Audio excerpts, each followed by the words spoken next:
21 million inhabitants. I didn't see any homeless person. No. I didn't see any trash. How? How is it possible? And so green, and so big, and so modern, but so calm. But so many people. 梅田、姚、水溪、 Yeah. 钟伟。 All right, welcome back to Power and Perspective. This is Abby. And this is Leo. Yay, Leo is here in China. First of all, let's welcome Leo. Thank you, guys. Finally, you made it. Finally, yeah. This is your first time to China, right? Very first time. Okay, now, so this episode today, let's start with something simple. Before you come to China, what was your expectation about China in your head? Well, I mean, not what you know now, like your imagination before you got up on the plane. Yeah, actually, we nowadays the world has, I can say, a positive image of China. Everybody knows that China is developing, China is growing. So I had this kind of image in my mind. But at the same time, I could see that China is not just developing, but I could see this Chinese flavor. Like China still keeps its tradition, and it's nice that, for example, I'm from Brazil and I visit two big cities in China, and you see many people still cycling, and you see some traditional architecture, and it's nice to see that China still keeps its tradition. Of course, China is become more globalized. We have many international brands here. We have McDonald's here. Of course. Yeah. McDonald's in China is older than me, actually. Definitely. Well, you're pretty young. So it is so nice to see that China, of course, it's modernizing. It's becoming more global, but at the same time, it is keeping its tradition. And this is what I like when I go to a country. I don't like to go to a country and see like everything the same brand, same architecture, same clothing. I hate it, but it's nice to see that China still keeps its tradition, its architecture, its flavor. So it was. Oh, I love that. Yeah. Flavor. Yeah, I like it the word. was amazing. A great experience so far. Yeah. So how long have you? This is your 2 weeks. My third week. Third week already. Yeah, third week. And you visited Lhasa, Yeah. Chengdu, and now you're in Beijing. Yes. You know, I actually wanted you to visit Lhasa first on purpose. You know, it's a unique spot, and it's especially when a lot of people talking about Lhasa, talking about Xizang in the West, they thought they already have the answer. They know what it's like, but is that what you imagined? Is it different from what you expected?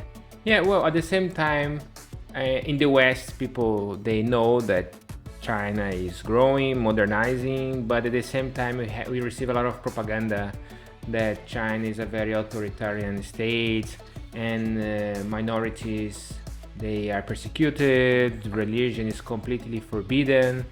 But it was not what I saw in Lhasa, and I'm being very honest with you. What did you see there? First of all, I saw that many ethnicities, they are all Chinese, they all live in peace, they live well. Like, I live in Asia for around 4 or 5 years. So I can see the difference between ethnic groups. And of course, a foreigner wouldn't understand, but I could see that different ethnicities living together, sometimes marrying each other, working together. And what caught my attention the most in Lhasa is that I saw like everywhere you could see Tibetan language and Mandarin language displayed together. Yeah. And so I thought So with like myself, street signs and logos and basically everything. everything, menu, like when you go to restaurant, when you're going to buy something, even the temples, Yep. you see both languages displayed. And it was very interesting because, oh my God, where is the authoritarian state here? Where is the suppression? I cannot see that. And like, they were saying there's cultural genocide. Yeah, like, but like Tibetan people, they don't speak Tibetan anymore, or like Tibetan language, Tibetan words are being killed. yeah, so I couldn't see. I would like to see, but I didn't see this authoritarian, repressive state. Like, oh my God, you say one word in Tibetan, go to jail. I couldn't see that. So. Of course not. Of course not. And it was a good experience, and it was very religious too. Like you can see that Tibetan Buddhism is present everywhere. We went to temples. We visit many religious sites, and you could see that religion is a very big part of in that part in the Tibetan people. Like Yes. it's very visible. Did you go to Potala Palace? Yes, I went there. Oh, did you go up? Yes, we walked. Yes, it was one of the best experience also because we could see also monks there. Some of them could speak English. We talked to them. Yes. Yeah. Did you go to Jokang Temple and Barkhor Street? Maybe because by names you don't remember the I don't name. remember Yeah, exactly all the names. But I'm sure you went because Jokang Temple and Potala Palace, that's the two most important places to visit in Lhasa. And there's a saying, without Jokang Temple, there's no Lhasa city, because they built the Jokang Temple first in the center of the city, and then Lhasa city, developed around Jokang Temple. And when I visit Jokang Temple, I've been to Lhasa actually 8 times already. Wow. Yes, I So love you know it there. way more than I love it there. But every time I go, I learn something new. Like this time, I was in Jokang Temple, and there are so many tourists there because it's summer vacation here in China, and students, they are traveling with their parents, and there are a lot of tour guides explaining everything to the tourists. So I was just listening to this tour guide and listening to that one, and a lot of them are speaking English because there are international tourists as well. Yeah. And the tour guides, they are Tibetan, ethnicity Tibetan, but they speak pretty good English. Yeah. No problem communicating at all. And they were saying, Jokang Temple, there's some specific rooms, like important rooms to pray, to prostration. They are only open for local Tibetan people to pray in the morning. So it's not open for tourists. And in the afternoon, it's for tourists to visit, but they can't go in, they can't enter those rooms. So I think they have a lot of privileges for Tibetan people, because it's a religious location for them to do all those praying. Yeah, and some places you are not allowed to take photos because it was very clear that this is a place that is very religious. Yeah, So it's please don't sacred for disrespect that. Don't take photos. And we were a group of Latin Americans, so we had Brazilians, Argentinians, Peruvians, Mexicans, etc. And all of them said, "Oh no, but I want to take a photo." No, why cannot take a very? Remember with your eyes. Yeah, I have to remember. Personally, I don't like to take photos when I'm visiting places because I like to feel the place. I like to feel the atmosphere.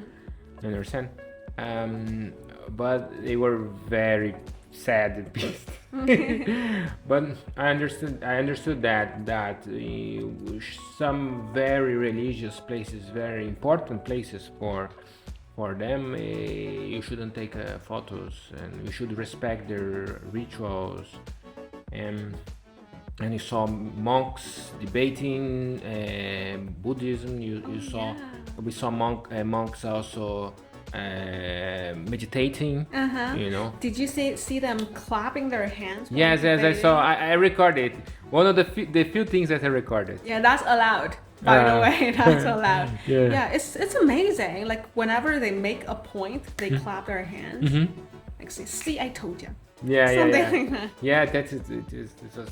Well, for me as a foreigner, it was a completely new experience.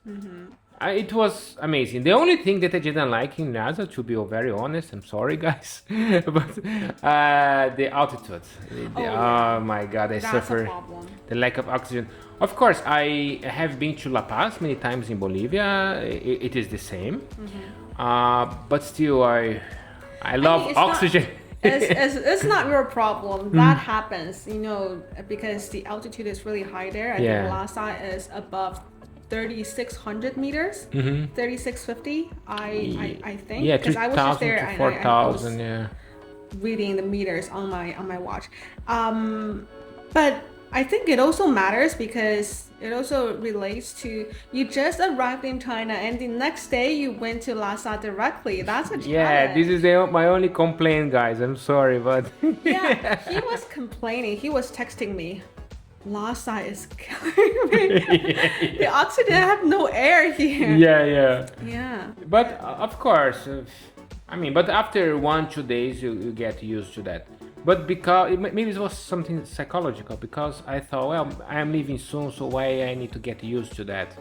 And something good also, they always give you oxygen. Yeah, oxygen tanks. Yeah, and also in Portable. the hotels, they all have oxygen. They give you.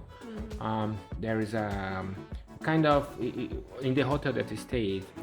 There small tubes beside the beds, so we could breathe extra oxygen. So And this time I actually noticed something new because for the previous 7 visits, there's only portable oxygen tanks and that extra oxygen in your hotel room, like you mentioned. But this time, they gave me a small machine like this big, a Yeah. small machine, and it can generate oxygen. It's not a tank, so it can generate like countless unlimited oxygen. It's like a portable charger. yes, I saw that. You saw that? I saw. That's really convenient. Yeah. You don't need to bring, 1 tank, 2 tanks, 3 tanks once you go out for a long day. You just bring that, and that's wherever you go, you just put it in your bag and then, put the tube here on your, hand it on your ear, put it under your nose. That's Yeah, but I like the process of blowing air to my mouth. okay, like make you feel something. Okay, I'm breathing in. Yeah, I like the just ritual, so Okay. that's why I didn't take it. They offer me, but I say no. I like the ritual of blowing air into my face. Oh, I love that thing. I don't actually need oxygen because I'm already getting used to the altitude there in Lhasa. But ooh, this is so fun. This is interesting. I've never seen that before. I have to try. I was like that. It's so fun. And also, there's a saying in China, Lhasa, Xizang is lacking of oxygen, but it never lacks of belief because Yeah, oxygen. definitely. And belief, those 2 words, their pronunciations are very similar in China. Like oxygen is yang, right? And belief is xin yang, right? So they have the pronunciation of yang.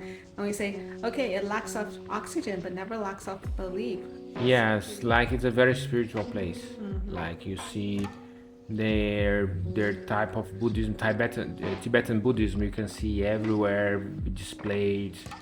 It's not this atheist dictatorship that we often see or hear in the media. Like religion is very respected in Lhasa. Definitely a huge part of everyday life there. Yeah, I could see. Yeah. So overall, you spent 3-4 days in Lhasa, right? What surprised you the most? The price. What surprised you? What surprised me the most was Mandarin and Tibetan side by side. Side by side. Yeah, because personally, I speak many languages and polyglots.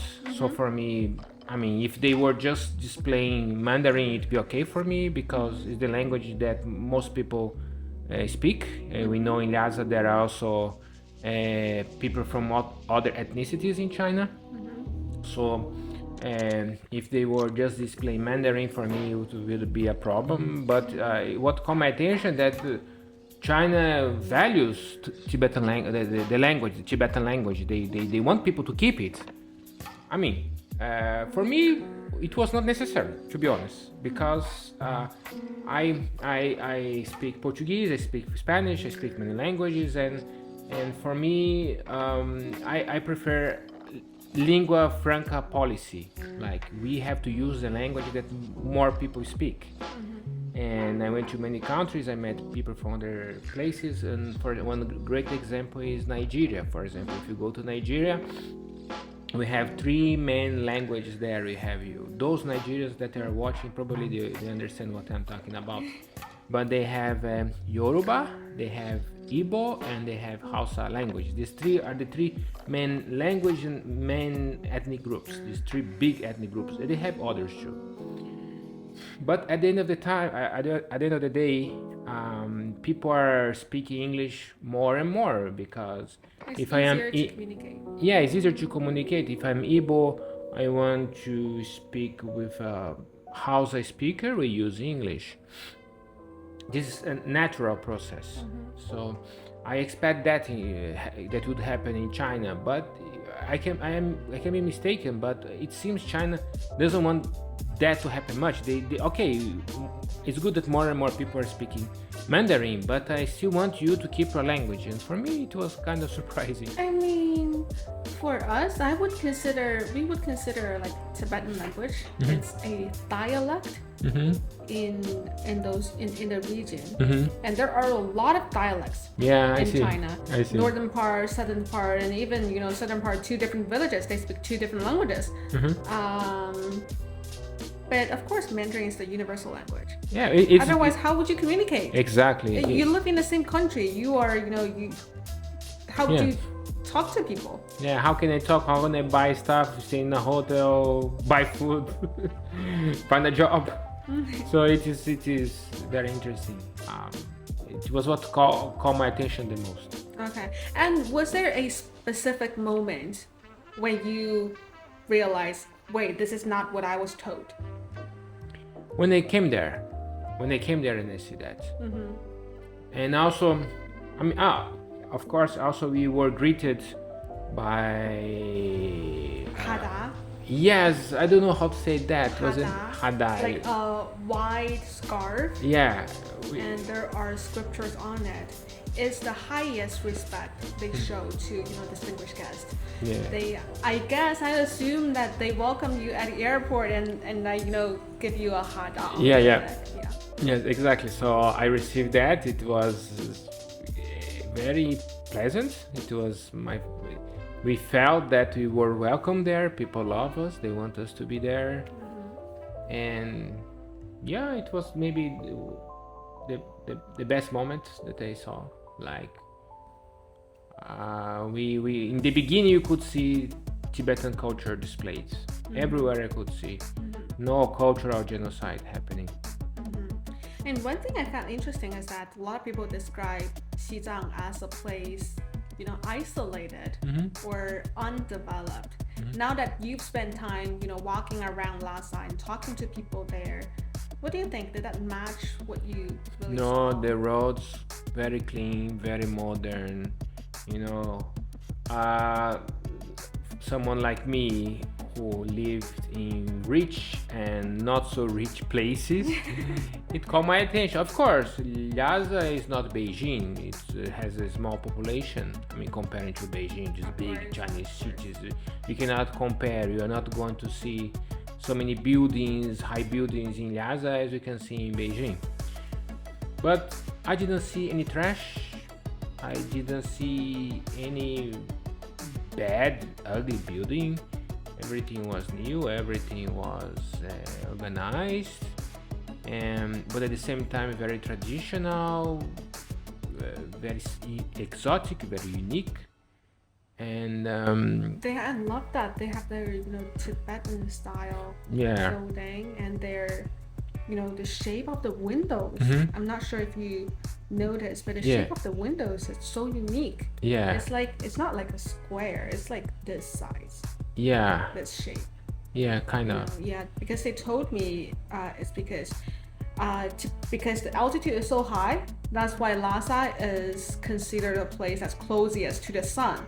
Right, so it has a lot of sunshine, and so they keep their windows small to preventing too much sunshine. But they also want their window to look big. That's why they draw black thing around their window to make it look bigger, and it's not completely square. It's like this because they look like the yak horn, right? Ah, yes, and we ate a lot of yak meat there. Oh yeah, I love that. I love it. Yak Dairy meat. products and yak meat. Yeah. Those are my favorites. Yeah. My favorite places to travel is actually Northwest China because there are so many dairy products there. And there's so many, meat, yak meat, beef or mutton. Oh my God. No, I am completely carnivorous. I love meat. I love protein. And yak meat, wow, so delicious. Did you try their, yak butter tea? No, I didn't. No? No. Oh. Maybe I tried, but You probably don't remember the name. Yeah, they yeah. have their favorite drink, the sweet tea, and also the yak butter tea. When I eat, I don't ask questions. Just say, "Go, bring it on, bring it on." Absorb. Bring it I on. want more. Yeah. Oh, this is very, very delicious. Bring it more. So I don't ask questions. No questions, just eating. And yeah, it was a great experience. I recommend visiting Lhasa. Strongly recommend. I strongly recommend it. Yeah, because I have talked to a Tibetan people. He's my friend. I know him a long time ago. One time he was explaining to me all the prostration stuff because when people do that, they are very dusty. A lot of dust on their clothes. And one thing he said really impressed me. He said when they are so dusty, overall, and the body on the clothes, when they see each other, they don't think, "Ooh, you have dirty clothes on you." They will think, you look dirty, but you are so clean, so pure in your heart. Because when you prostrate, they believe that you are, you have the belief and pure pilgrims. You are a pilgrim. Yeah, it is. It has something to do, like we Christians, we believe things like this. Jesus said something similar, that what makes you dirty is not what leaves your mouth, but what is inside of you. So for us, I as a Christian, I understand the concept. And it's a very beautiful concept. It is beautiful. I still remember it after so many years. He told me that. Yeah. And another thing I was curious about is that you mentioned that you saw different ethnic groups living together, that you could tell. I can tell. I can tell because Tibetans are probably. I didn't do any DNA tests or or research, but I could see that Tibetans, they have probably more mix. They're a bit mixed with their neighbors. Like they're a bit more brown, and It's tanned. they're tan. Yeah. It's but but as someone who loves linguistics, I know that Tibetan language and Mandarin, they are from the same family group. The language is Sino-Tibetan language family group. Many people didn't know that. I didn't know that. Even my Chinese friends, they didn't know that. They say, when you talk about languages, we have family groups. For example, Portuguese and Spanish, they are from the same family group, Latin, and Mandarin, Tibetan, and the language from Myanmar, they all belong to the same family group. This is very few people knew it. Something I've been wondering now that a lot of tourists are visiting Tibet. The people taking thousands of photos, they're posting videos, and a lot of people outside China, they're starting to see. I assume you also send photos to your, family and friends back in Brazil and Kyrgyzstan. What did they think about it? No, they think it's amazing. Like I took photos of the monks, Lhasa River. Oh my God. Ah, Lhasa River is fantastic. Our hotel was in front of the river, so really? yes, Then probably we live in the same hotel, very close. can Probably be. because my hotel is facing Lhasa River. Yes, maybe it's in the same Maybe. hotel, but different times. Otherwise, you Yeah, would yeah, meet yeah. there. Yeah. Yeah, and I also like those details, like the bridge and the sculptures and decorations, and all of them they like it. Beautiful place, exotic people, exotic buildings, and for them it was a good place to go to visit. Now, why do you think so many people outside China have never seen this version of Lhasa, of Xizang? Well, because Like, China is a very big and strong country, so they are going to receive a lot of bad publicity. This Latin phrase, divide and impera. What is it? So it means like we have to divide to conquer. So this is why the Western media is not going to say good things about China, because China is a giant in the world nowadays. It's a very strong and powerful country, so they don't want China to keep growing, and so they create this narrative that, oh my God, China is a dictatorship. If you are not Han Chinese, you are going to the prison. They'll cut out your tongue. I'm not Chinese. I'm not. Yeah, I'm still alive. I'm here. yeah, exactly. This is their propaganda. They cut off your tongue if you don't speak Mandarin. Go to prison. My tongue is right here. Safe Yeah. and sound. Yes. So that's why they portray Xinjiang, Tibet like this, Yeah. like a bad place. They need freedom, and you can see that people live better. They live well. Things are prospering. They keep their religion. They keep their language. Everything is fine.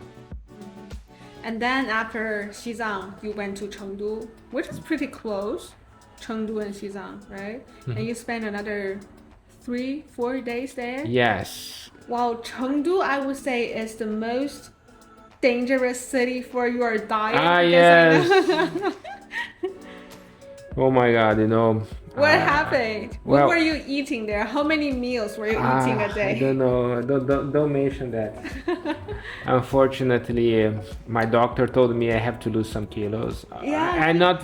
He tried so hard. He was telling me, I already lost 5 kilos Yeah. successfully. I was like, oh, congratulations. And then he came to China, he came to Chengdu, and then he gained 2. Yes, unfortunately. Yeah, unfortunately, yeah. This is the bad part of that. The food is delicious, but at the same time, it's not just delicious.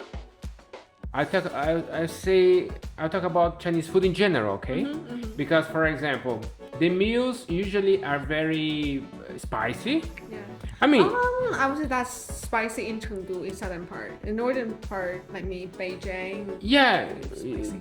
last food was not so spicy, but it was very spicy. Every meat that I was going to eat, there were some spicy things on that. So I kind of suffered a little bit, but I ate. Okay, but they're sweets. Oh my God, it's fantastic.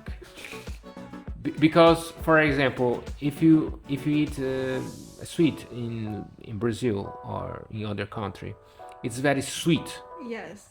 So you eat just one and that's all. Yep. But in Chengdu or in China in general, you want to eat more, like 1, 2, 3, 4. It's No. not sweet. The best compliment, it's really popular saying, online right now, the best compliment a dessert could have is that it's not sweet. Yeah, I mean, it's sweet, but not that much. Yes. You don't feel so much sugar like you see in other. But this is dangerous at the same time because you want to eat more. You never get tired of that. Yes. So- You just secretly, quietly absorb the sugar from it, but you don't feel it. Exactly. So good. Yeah, so that's why instead of eating one, I went to 3, 4, 5 times. What's your favorite food in Chengdu? Did you try the hot pot? Yes, I try hot pot. Yes, I like it very much. But what I like the most, sweets. Sweet. I cannot name them. Sorry, guys. But one better than another. Yeah. One better than another. Ah, my God. And each city has their own different types of food. Yeah. Like Chengdu has its very own, different, unique sweet. And Beijing, it has very traditional sweet that has history of more than 1,000 years. It passed down from, those royal families from different dynasties. It's so good. And also I drank with my friend kind of milkshake of avocado. There they prepared. Oh my God. Guys, it's lunchtime right now. It's lunchtime right now. We are feeling Yeah, disaster. stomach. All the time eating, drinking. But Did you go to the tea house in Chengdu? no. No, you should.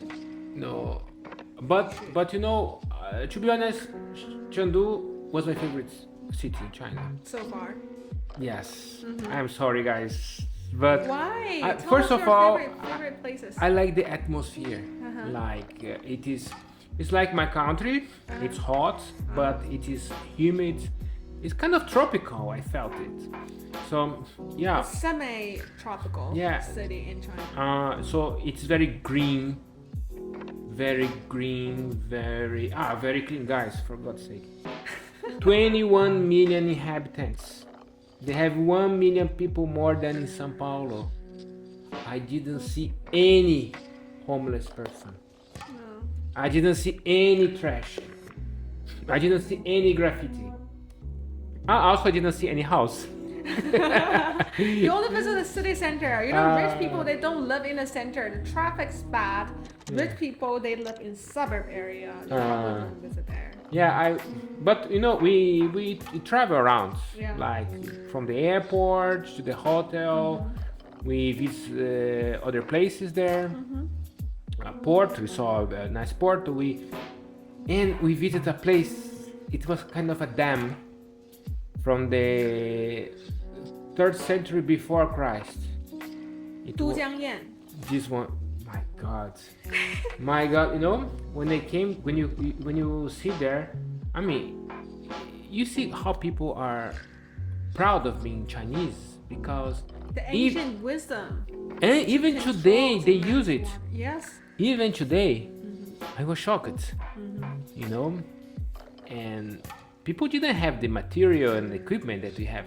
Of course, for example, in Brazil, we have many rivers and we have technology today to build dams and control the river. But you're talking about before Christ, how they could do that. And it's interesting that the first known emperor of China, I like to study Chinese history, he's the first emperor of China from the Xia dynasty. In English is Hu, okay? It's actually Yu. Yu. Say Chinese, Yu. Yu. Yu. And he was the first emperor of China. And if you like history, the first emperor or the first leader, usually they were warriors, they were sometimes great priests like Moses, but in China was an engineer. Yeah. It was because the Yellow River was their biggest challenge. Oh. I know about China more than Chinese people, Yeah. 大禹治水 is a very famous story. Yu controls the water. We enter that, and as you go by, you have bridges, you cross the river. I saw a lake. It was not a lake, it was kind of pond. Turtle Pond. Have you been there? Turtle Pond. No. I probably... It was... You could see... Guys, check it. Turtle Pond. In this dam. Dujiangyan, yes. Yeah. Oh my God. Are there turtles inside? No. well, I don't know, but the name was Turtle Pounds, Okay. if I'm not mistaken. I can be wrong, but it is like a movie, that Pounds, like cinema. Everything, like I said, architecture, decoration, Pounds. Did you see panda there in Chengdu? Yes, yeah, panda. Oh my God, the favorite animal of the world. Yeah, We Chengdu saw- is considered, the hometown Yeah, of pandas. yeah, I saw. I took videos and photos of pandas. I ate panda ice cream. I bought. Ooh, I was gonna. You ate panda. Chinese people they would. You won't go out of China. Panda with ice cream, life. like ice creams in the format of panda. Oh my goodness, it was love it. We like panda because panda are big and strong animals, but So they are not adorable. threatening. They are very cute. They are. I mean, I didn't spend much time with them, but they seem very cute. And we saw baby pandas. We saw adult pandas, and it was a great experience. I took a lot of photos and videos. Yeah. What about a vibe in the city? Like in Yeah. Chengdu? Yeah, that's because, as I said, it's a big city, but you don't feel you are in a big city Why not? because it's chill. Oh, guys, at night you could see stars. Where is the pollution that people talk about? Like pollution everywhere, China is very dirty. Where? I could see stars at night in freaking Chengdu, in the downtown of Chengdu. I could see the moon, the stars, and close to my hotel there was kind of a palace. I don't know the name, I don't know where. Sorry guys, but I saw a big palace. Maybe it was just a hotel, but it was a Chinese palace. And when I was looking at that and I saw the moon, I say close to this palace. Oh my God, I want to go back to China, definitely. Oh, it's so beautiful. Amazing. And also, the pace there is really slow. Yeah. Everybody say Chengdu is so relaxed. It's a very relaxed and slow city in China. How do you feel? Yeah, this is the secret. I mean, no, actually, this is what makes it interesting because it's so big, but at the same time so chill. How is it possible? And so green, and so big, and so modern, but so calm, but so many people. And we went to a restaurant there, a restaurant that was more like a show. Okay. Oh my God, guys, forgive me. I am very bad at names. This is my mistake. I'm very bad at names. But we went to a restaurant, Nice. and it was like they share food. They offer, they serve food, Yeah. and at the same time, it was like a show. Like people were dancing. They were talking about the history of China, etc. And oh my God, this time I didn't pay much attention to the food. Because of the dance, the performance. Because of the dance, the performance, it was fantastic. Chengdu definitely was the best experience I had. They said Chengdu is a very relaxed city. That's why I asked you about a tea house, because Chengdu has more tea houses than cafes in Shanghai. Because Shanghai consumes the most coffee in China, and Chengdu has more tea houses than coffee shops in Shanghai. And when I was visiting Chengdu, just roadside tea houses, and local people, they spend days like there. They spend the whole morning, the whole afternoons just sitting there in the tea house, have a cup of tea, and they have a full set of tea ritual. Like so the teacup is like this. Where do I put the lid? It's actually it means different stuff. So like if you put the lid here beside the cup, I don't remember now, it's many years ago, so that means something. If you put the lid here on the table, it means a completely different thing. So they have this teacup size. Yeah, but I stayed To just 3 communicate 4 with each days other. in Chengdu. I couldn't see everything. Yeah, but I because see. you were But I busy saw. visiting, the dam, the Yeah, panda, so many yeah. stuff. So Yeah, you need more days. I need more time. At least I couldn't stay 1 week there. 1 week. I stayed days, a few days there. Uh-huh. When our friends told us, "Oh, you need to go. Now you need to go to Beijing," and say, "No, well, no. I'm happy to go back to Beijing. To go back to Beijing. We came from Beijing, yeah. Yeah. I was happy to go back to Beijing, but still, But not enough in Chengdu. yeah. Not enough. So But what about Beijing? You didn't do a lot of sightseeing in Beijing, no? no. We went to the Just- museum, Uh-huh. the Communist Party. My favorite time was when we went to type of roller coaster. It was a car. Roller coaster? Yeah, it was kind. It was. We are inside of a globe, Uh-huh. and they were showing us the the infrastructures of China in the last few days and how China is growing, etc.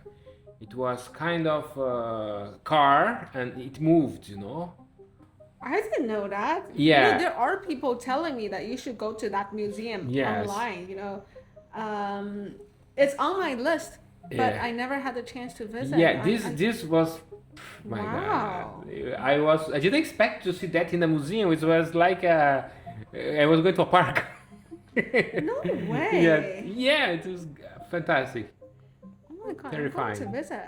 Yeah. I am going to visit. Yeah, and so we stay there. We went to a restaurant where we could eat some Central Asian food, and also, food from the ethnic groups that live in Xinjiang. We Of went there. course. It was amazing. It was great. Xinjiang food is actually my favorite food in China. I grew up eating it. Yes. Yeah. It's close to. Now I live in Kyrgyzstan, so it's very similar.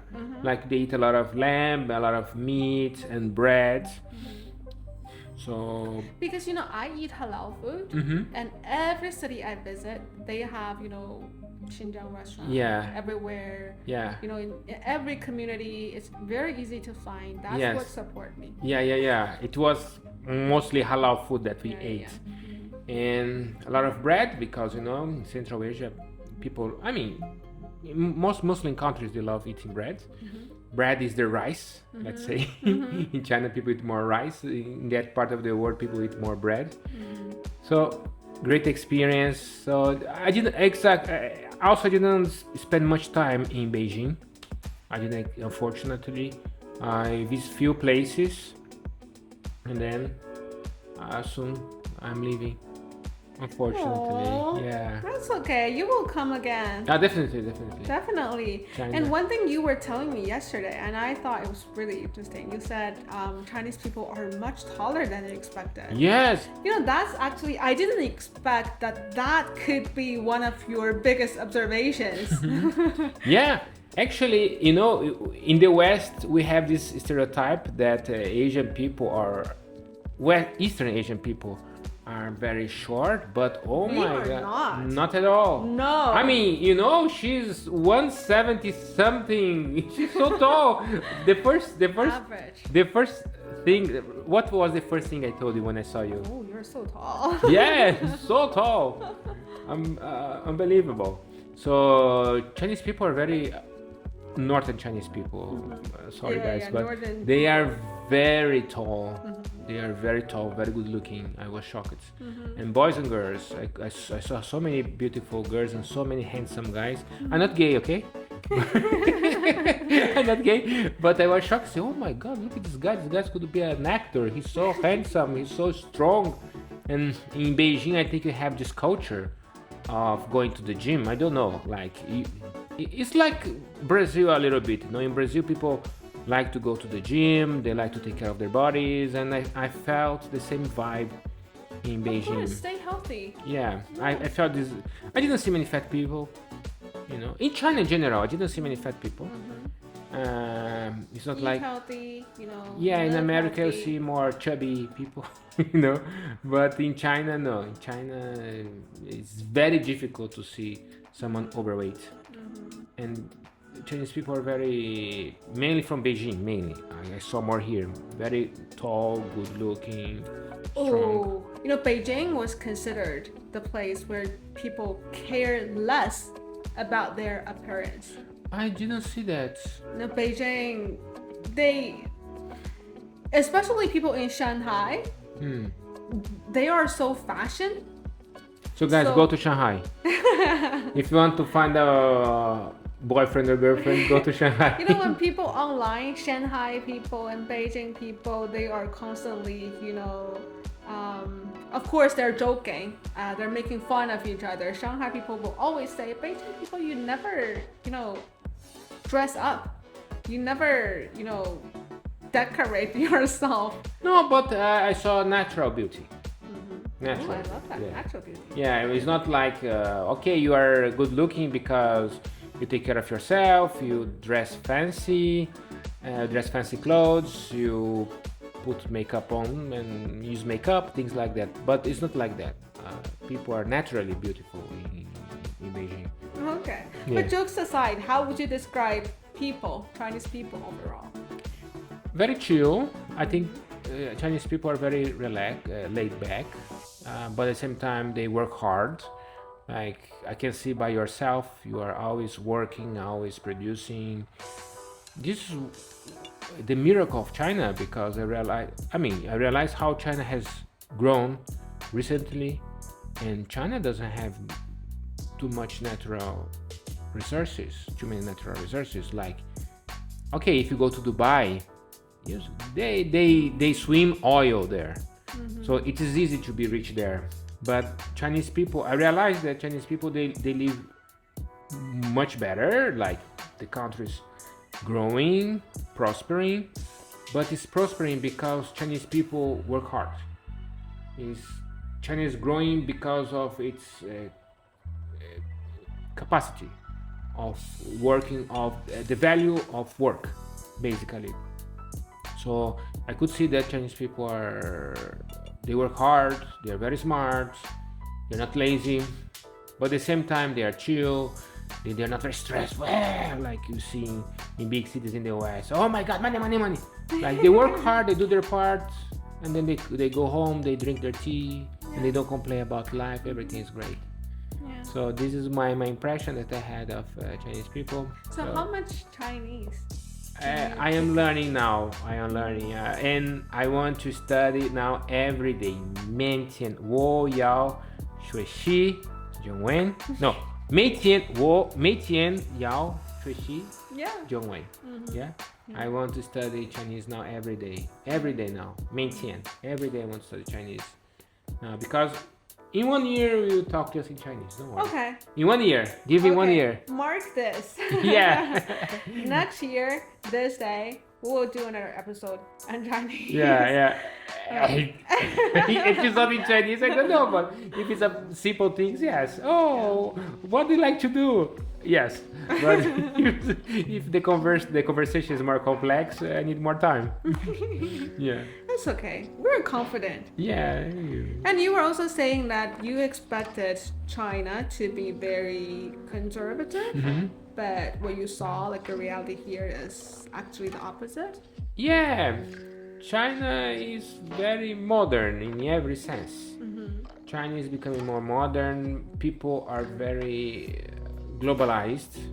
I could say that even though China keeps its identity, but I saw very Western influence in China in every sense.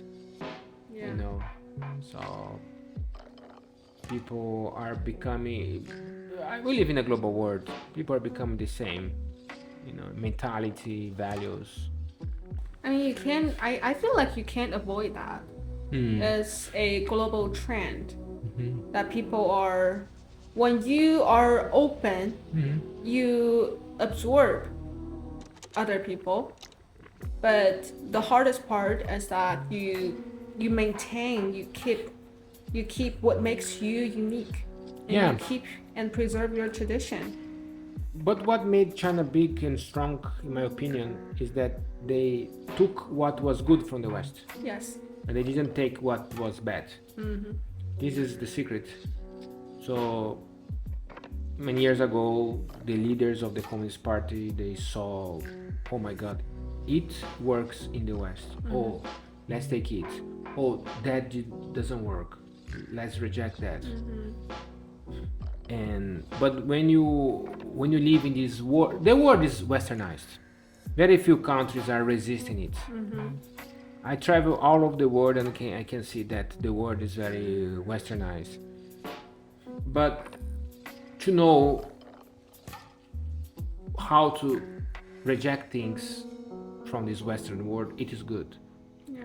So I think China still has to struggle to keep rejecting bad influences from the West. And also, as someone who lived in Brazil, in Peru, Bolivia, the UK, now Kyrgyzstan, what differences do you see in the ways that Chinese cities operate? Well, no trash. Well, if you go to New York or London, you see trash sometimes everywhere, crime. So no crime. I think this is amazing. You have no idea how good to live in a city where you can walk at night. And you as a woman, this is even better for you. If you ask any Brazilian person, I say Brazil because I'm from Brazil, but many countries are like that. If you ask this person, what would you like to change in your country? Safety. Okay. Safety, sometimes it's better to be safe than to be rich. I mean, for us, it's downtown Beijing is probably the safest place in the world. We can go out freely. At 3 a.m., 4 a.m., no problem. No, in my country, we don't do that. Our parents always say, don't, be careful, watch out. Yeah. And what else other than safety? Other differences? Cleanness. It's very clean. Cleanness. Yes. Very clean. No graffiti, no trash. No homeless people. No. It's safe, it's clean, no homeless people. What else can you expect? And you've lived in Brazil. You also consume Western news, right? So, do you think people in Global South look at China differently from people from Europe and North America? Yes, I'll be honest with you, I don't know if you are going to be happy or sad with me, but they expect more from China. They want more help from China. You know, like China now is the biggest trading partner of most countries. So China has a big responsibility to help other countries to get free, you know, from this imperialism. Because before we need to obey the IMF rules and regulations. Now China is big and strong and rich, so China can lend money to those developing countries. Not just money, but opportunities. You understand? So I think China, my advice for China is that it could influence more the world, could help more the world. Spider-Man says, with big powers come big responsibilities, yes? So I think now China is a very powerful country, big country, and my advice for China, it's time to use it for the well-being of the world. Because let's not forget, the growth of China mainly is because it's trading with the whole world. So China became rich trading with the world. So it's time now for China to help the world to get free of this imperialism. I am not against the United States. I am not anti-American, but I am tired of being lectured by Washington.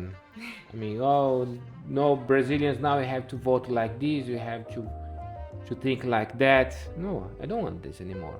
I mean, many countries in the world are tired of this tyranny, and they look. Their inspiration is China, in smaller scale, Russia and other BRIC countries, even Iran. I mean, I'm not for war. I'm not saying that I support war and aggression, but Iran is paying a heavy price for being independent. So I think we should do the same. Now that you visited Lhasa, Chengdu, and Beijing, if your friend back home asks you what China actually look like, how would you answer that? I would say very rich, modern. People live way better. Don't expect expect tradition, but not that traditional. Don't expect like China of 40 years ago, like everybody wearing those Chinese traditional clothes. It's not like that. But at the same time, don't expect a dictatorship. Like people are free, people can have their religion, can speak their language, and the government doesn't care the kind of food you are eating. It's not this dictatorship that they sell in the media. Who cares? Yeah, they say things like that. I heard. So it is great. It is good. You can enjoy. You can have a good time. You can meet nice people. You can eat McDonald's. I don't want to advertise. You can eat American fast food. Everything's fine. Of course. Yeah. And where next? So in China, well, Shanghai definitely.